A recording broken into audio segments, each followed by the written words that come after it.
आलमी मार्केट में तेल की कीमतों में नुमाया कमी और रुपए की कदर में इजाफे के बायस आइंदा माह पेट्रोल और हाई स्पीड डीजल की कीमतें 300 रुपए फी लीटर से नीचे आने का इम्कान है। हाई स्पीड डीजल की कीमत में 20 जबकि पेट्रोल की कीमत में 38 रुपए फी लीटर तक कमी का इम्कान है। अगर ऐसा हुआ तो यह अब तक ईंधन की कीमतों में होने वाली सबसे बड़ी कमी होगी। ताहम सवालात अपनी जगह पर बरकरार हैं कि क्या हुकूमत पाकिस्तान कोई ऐसा फैसला कर सकती है। निगरान हुकूमत इसके बरक्स फैसला भी ले सकती है, खासतौर पर डीजल की कीमतों के हवाले से, क्योंकि इस पर पेट्रोलियम डेवलपमेंट लेवी 50 रुपए फी लीटर आयद है, जबकि इस मद में पेट्रोल पर जो फी लीटर पेट्रोलियम डेवलपमेंट लेवी है वो 60 रुपए लिए जा रहे हैं। और हुकूमत का बजट हदफ और IMF के साथ किए गए वादे के तहत रवा माली साल में पेट्रोलियम डेवलपमेंट लेवी की मद में तकरीबन 869 अरब रुपए वसूल करना है। यानी ये एक चैलेंजिंग और अपहिल टास्क है हुकूमत के लिए। इस टास्क को मुकम्मल करने के लिए और IMF प्रोग्राम लेने के लिए हुकूमत के लिए ये बहुत मुश्किल फैसला होगा कि इंटरनेशनल मार्केट में बावजूद इसके कि प्राइसेस कम हो रही हैं, रुपए की कदर बेहतर हो रही है, हुकूमत इसका असर पाकिस्तानी अवाम तक पहुंचा सके। क्या हो सकता है मुमकिन तौर पर बात करेंगे। इक़्तिसादी अमूर शकील रामे साहब ने हमें ज्वाइन किया है। अस्सलाम वालेकुम शकील रामे साहब, बहुत बहुत शुक्रिया आपके वक्त के लिए। सबसे पहले तो बड़ा सादा सा सवाल है, इंटरनेशनल मार्केट में पेट्रोलियम मसनूआत की कीमतें कम हो रही हैं, क्या इसका असर आने वाले दिनों में पाकिस्तानी भी महसूस कर सकेंगे? देखिए, हमारा जो अभी तो खैर इतनी कीमतें कभी गिरने का बात नहीं हो रही। अभी तो ये शुरू चल रही थी बात कि शायद कीमतें बढ़े, मगर जो कि हमारी लोकल मार्केट पे असर होने का इस पे डिपेंड करता है कि हम टैक्स कितना कम करते हैं पेट्रोल की प्रोडक्ट्स पे। क्योंकि इस वक्त हम देखें तो हमने हैवीली यानी कि टैक्स किया हुआ है इस पर अपनी पेट्रोल की मसनूआत पे, क्योंकि हमें बहुत से एप्लीकेशंस पूरी करनी है। जिस IMF हमें कह रही है कि अपना टैक्स रेवेन्यू बढ़ाओ और इस तरह के रेवेन्यू बढ़ाओ, तो हमारे पास बहुत कम एवेन्यू है जिनसे हम टैक्स कलेक्शन को बढ़ा सकते हैं। और जो पेट्रोल है इसकी जो कीमत है ये वन एवेन्यू हम कंसिडर करते हैं जिसके थ्रू डेफिनेटली हमको टैक्स को ज़्यादा नहीं, लेकिन देखिए ऑलरेडी टैक्स है। जैसे आपने कहा कि डीजल और पेट्रोल पर बिल तरतीब 50 और 60 रुपए पेट्रोलियम डेवलपमेंट लेवी की मद में लिए जा रहे हैं, तो इज इट इनफ? वही तो मैं बात कह रहा हूँ। आप अगर देखें ना, अगर हमें IMF का नया प्रोग्राम लेना है तो उसके तो मुताबिक तो आपको वो उसके टारगेट को मीट करना पड़ेंगे। अभी भी आप देखेंगे जो कि अभी वर्ल्ड बैंक की रिपोर्ट आई है, उसने भी कहा है कि हमारा जो फिजिकल टारगेट थे वो हम पूरे नहीं कर पा रहे। और इस तरह इस साल हो जाता है कि हमारा फिजिकल जो डेफिसिट है वो काफ़ी ज़्यादा हो, कि जो हमारा टारगेट था उससे बियॉन्ड चला गया है। उससे बियॉन्ड तो होगा ही, और वो कहते हैं काफ़ी ज़्यादा हो। जब ऐसी सिचुएशन होगी तो फिर हमारे पास क्या ऑप्शन रह जाएंगे?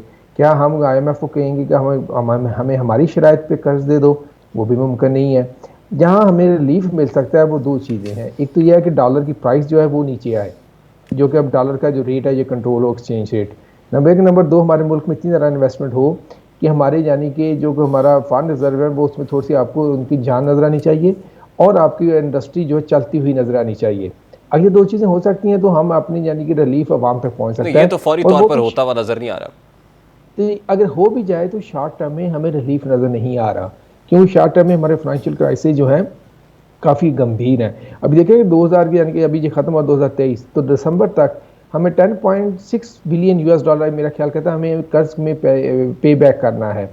अब वो कहाँ से आएगा? उसमें कुछ तो हम उम्मीद लगा रखी है कि शायद रोल ओवर हो जाए, कुछ हम कहते हैं कि शायद हमें और अपने दोस्त ममालिक से मिल जाए। अभी ये उम्मीदें हैं, मगर जब हार्ड रियलिटी देखें तो हमें भी नज़र नहीं आ रहा कि हमारे ये पैसे हम कहाँ से लेंगे। अब इस सिनेरियो में तो हमारे पास क्या बचता है कि हमें तो फिर कर्ज लेना पड़ेगा। अब कर्ज लेने पे बढ़ जाएंगे तो फिर अगर हम IMF और वर्ल्ड बैंक की तरफ जाएंगे तो वो अपनी शराइत के साथ आएंगे। दोस्त ममालिक जो हैं वो ऑलरेडी हम उनको इतना सैचुरेट कर चुके हैं कि हम मज़ीद उनको कह नहीं सकते। देखिए, आप ये जो साइज जब रिलीफ की बात करते हैं या इस तरह की बात करते हैं तो हमें एक चीज़ करनी चाहिए कि जिस पे अभी भी हमारी बातें ज़्यादा हैं, प्रैक्टिकल एक्शन कम है। हमें अपनी इकानमी को रिवाइव करना है। अगर जब तक हम इकोनॉमिक में यानी एक्टिविटीज़ को रीजनरेट नहीं करते, एग्रीकल्चर हो जाए या इंडस्ट्री हो जाए या माइनिंग हो जाए या IT कोई भी बातें, हम पोटेंशियल तो कहते हैं बड़ा पोटेंशियल है भाई, उस पोटेंशियल का क्या फ़ायदा जिसको आप एक्सप्लॉइट नहीं कर रहे। अब SIFC बनाई थी कि हम इस पोटेंशियल को एक्सप्लॉइट करेंगे, मगर आपने फिर वो ब्यूरोक्रेट्स के हवाले कर दी। ब्यूरोक्रेट्स तो माहिर होते हैं चीज़ों को एक तरफ से दूसरी तरफ घुमाने के। अब हमें अपने एक्शंस को ऐसे लेने चाहिए कि जो इमीडिएटली हमारी इकानमी में एक्टिविटी प्रोड्यूस करे, पैदा करे। जब इकानमी में एक्टिविटीज़ होंगी तो आप रिलीफ की बात कर सकते हैं, अदरवाइज ये सारी शॉर्ट टर्म बातें हैं। आपको नहीं लगता कि इकोनॉमिक एक्टिविटी तो आने वाले दिनों में स्लो डाउन हो जाएगी, खास तौर पे जो मशरिक़ वस्ता के अंदर इस वक्त क्राइसिस चल रहा है यूक्रेन रशिया के बाद? तो कैसे देखते हैं मकामी तौर पे हमारी जो इकोनॉमिक स्लो डाउन है उसके कोई खदशात हैं? देखिए, ये तो डिपेंड करेगा कि ये कहाँ तक फैलता है ये वाला जो क्राइसिस है। अगर तो ये मिडिल ईस्ट के दूसरे जिन ममालिक के साथ हमारा रिलेशन है, मसलन सऊदी अरेबिया है, कतर है, दूसरे ममालिक हैं जिनसे हम बहुत ज़्यादा ऑयल भी इंपोर्ट करते हैं और दूसरे हमारे इनके साथ वैसे भी हमारे असिस्टेंस का इशू चलते हैं, वहाँ तक आता है तो डेफिनेटली फिर हमारे लिए बहुत मुश्किल हो जाएगा। या तो ये होगा कि पाकिस्तान को उनके साथ में खड़ा होना पड़ेगा, या उनकी डिफेंस में खड़ा होना पड़ेगा। डिफेंस फिर तो शायद हम कुछ सर्वाइव करते हैं, अदरवाइज अगर हम नहीं खड़े होते तो हम हमारे पास दूसरी तरफ से यूएस का या IMF का दबाव आता है, हम नहीं खड़े हो पाते, तो हमारे लिए ये क्राइसिस जो है कि बहुत बुरे हालात लेके आएगा। मगर ये डिपेंड करेगा कि ये क्राइसिस कहाँ तक पहुँचता है। नहीं, फौरी तौर पर किसी भी किस्म का रिलीफ एक्सपेक्ट करना, क्योंकि अभी तो उम्मीदें लगी हैं कि शायद पेट्रोलियम मसनूआत की कीमतें 300 रुपये फी लीटर से कम आ जाएंगी। आप ये समझते हैं कि ये एक्सपेक्टेशन नहीं रखनी चाहिए? क्योंकि जैसे ही महीने की 15 तारीख आ रही होती है या यकम होती है तो साथ ही इस पर जो है वो फौरी तौर पर रूमर्स भी शुरू हो जाती हैं, गुफ्तगू भी होना शुरू हो जाती है। तो अब इस महीने की 15 तारीख को क्या देखें फिर?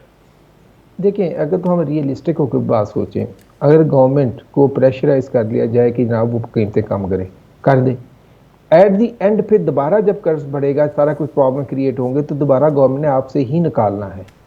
आप ये ना कहना कि गवर्नमेंट कहीं और से लेके आएगी। देखेंगे, ये तो पढ़ी लिखी बात है, जब तक साबित हो चुकी है, जो कोई भी गवर्नमेंट हो इस पाकिस्तान में, वो अपने क्या कहते हैं कि एलीट क्लास के इंटरेस्ट पे कंप्रोमाइज़ नहीं करती, वो गरीब आदमी पे ही कंप्रोमाइज़ करती है। अगर देखेंगे, अब आप कहते हैं रिलीफ की बात, रिलीफ देनी है तो आप जो बड़े बड़े जो लोग हैं उनको उनकी कम करें ना, पैकेजेस उनको कम करें, उनको ख़त्म करें, उनकी मुफ्त जो उनकी सहूलियात है। भाई कोई भी यहाँ खुशी से क्या कहते हैं कि अगर वो सर्व करने आए हैं, खुद आते हैं ना, उनको डंडे से हाँ के तो नहीं ना लाता कि आप मुल्क को आके सर्व करें। अब वो आते हैं और आके कहते हैं हमें सारी ये दो, क्या कहते हैं कि हमें सारी की सारी मुराद दो, हमें घर दो, हमें ये दो।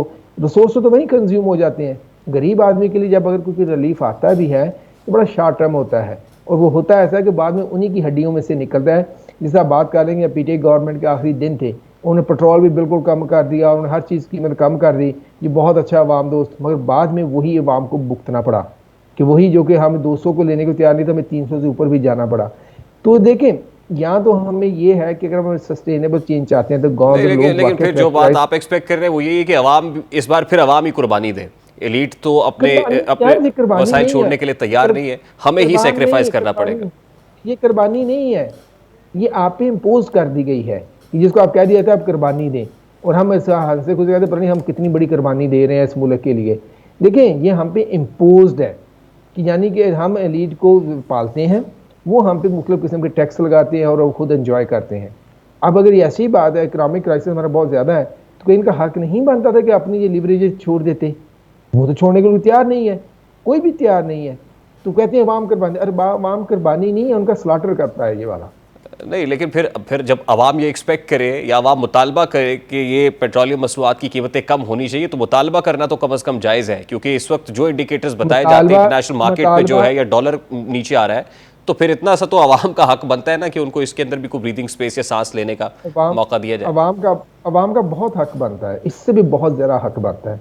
मगर अवाम को ये समझना होगा जब तक वो अपने इनको प्रेशराइज नहीं करेंगे कि ये लीड कैप्चर जो है या एक्सप्लॉइटेशन है, इसको ख़त्म करवाने के लिए, तब तक आप सिर्फ ना उम्मीदें रख सकते हैं।